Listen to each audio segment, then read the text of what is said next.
Chevella bus ప్రమాదంలో హాసీపూర్ కు చెందిన లక్ష్మి బందప్ప దంపతులు మృతి చెందారు. దీంతో వారి పిల్లలు అనాథలుగా మారారు. అమ్మా నువ్వెక్కడున్నావు అంటూ చిన్నారి రోధిస్తోంది. చిన్నారి రోదళ్లతో అక్కడున్న వాళ్లను కలిచివేసింది. ఇక మరింత సమాచారం మా ప్రతినిధి శశి అందిస్తారు. శశి, అమ్మమ్మ వాళ్ళ ఊర్లో ఉన్నాము. అట్నుంచి అంటే హైదరాబాద్ వెళ్తాం. హైదరాబాద్ లో హాస్పిటల్లో చూపించుకుని తిరిగి హాజీపూర్ వస్తామంటూ ఆ తల్లిదండ్రులు పిల్లల వద్ద మాట్లాడినటువంటి చివరి మాటలు.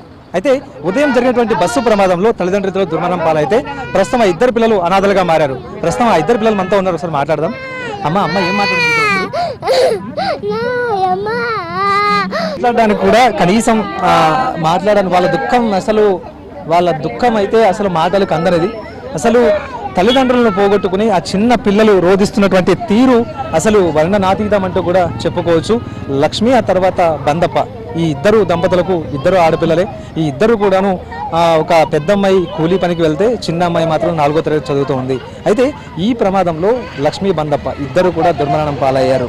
ఇటు హాజీపూర్ నుంచి వాళ్ళ అమ్మమ్మ వాళ్ళ ఊరికి వెళ్ళారు. అటునుంచి అంటే హైదరాబాద్కి వెళ్ళి హాస్పిటల్లో చూయించుకుని తిరిగి హాజీపూర్ వస్తామంటూ కూడా పిల్లలకు చెప్పారు. సో ఇదే నేపథ్యంలో ఉదయం వరకు తాండూరుకు వచ్చి తాండూరు నుంచి బస్సులో హైదరాబాద్కు వెళ్తున్నటువంటి సమయంలోనే ఈ చేవెళ్ల వద్ద జరిగినటువంటి రోడ్డు ప్రమాదంలో ఈ ఇద్దరు కూడా మృత్యువాత పడ్డారు. అనంతరం ఆ ఇద్దరి మృతదేహాలను కూడా చేవెళ్ల ప్రభుత్వ ఆసుపత్రికి తరలించారు. అయితే రాత్రి మాట్లాడినటువంటి తల్లిదండ్రులు ఉదయం నుంచి కూడా ఫోన్లు చేస్తున్నప్పటికీ కనీసం స్పందించకపోవడంతో ఆ ఇద్దరి బిడ్డలకు సంబంధించి ఆందోళన చెందారు. ఆ ఇద్దరు పిల్లలు కూడా కీడు శంకించారు. ఏదో జరిగింది అన్న భావనలో ఇద్దరు కూడా కంటిన్యూస్ గా కాల్స్ చేస్తూనే ఉన్నారు తమ తల్లిదండ్రులకు సంబంధించినటువంటి ఫోన్లకి. కానీ ఎవరు కూడా ఫోన్ లిఫ్ట్ చేయకపోవడంతో అనంతరం ఆందోళన చెందారు. 11 గంటల సమయంలో చేవెళ్ల పోలీసులకు వద్ద ఈ తల్లిదండ్రులకు సంబంధించినటువంటి ఫోన్ ఉండడంతో ఆ వెంటనే చేవెళ్ల పోలీసులు ఆ ఫోన్ను లిఫ్ట్ చేసి జరిగినటువంటి విషయాన్ని పిల్లలకు చెప్పారు. దీంతో ఆ ఇద్దరు పిల్లలు కూడా తీవ్రమైనటువంటి రోదనతో చేవెళ్ల ప్రభుత్వ ఆసుపత్రికి చేరుకున్నారు. చేవెళ్ల ప్రభుత్వ ఆసుపత్రిలో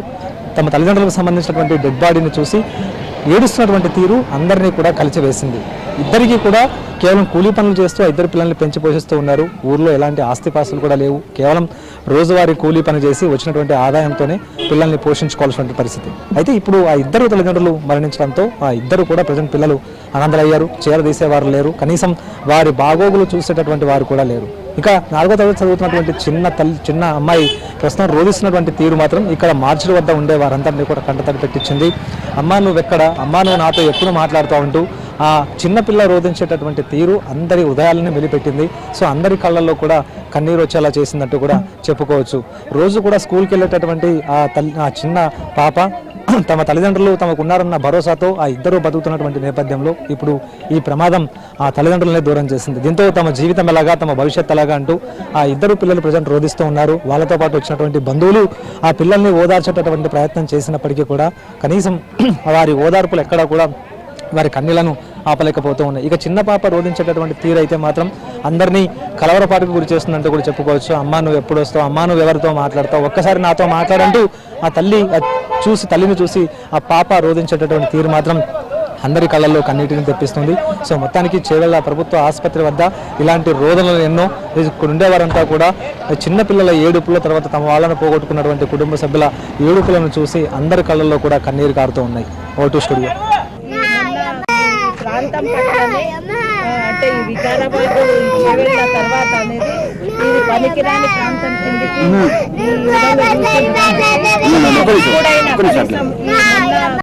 ప్రాంతం పక్కనే అంటే ఈ వికారాబాద్ చేవెళ్ళ తర్వాత అనేది ఇది పనికిరాని ప్రాంతం కిందకి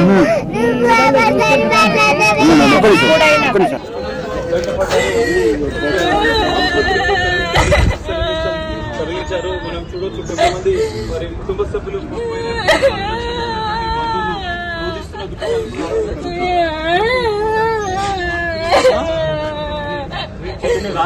టాబ్లెట్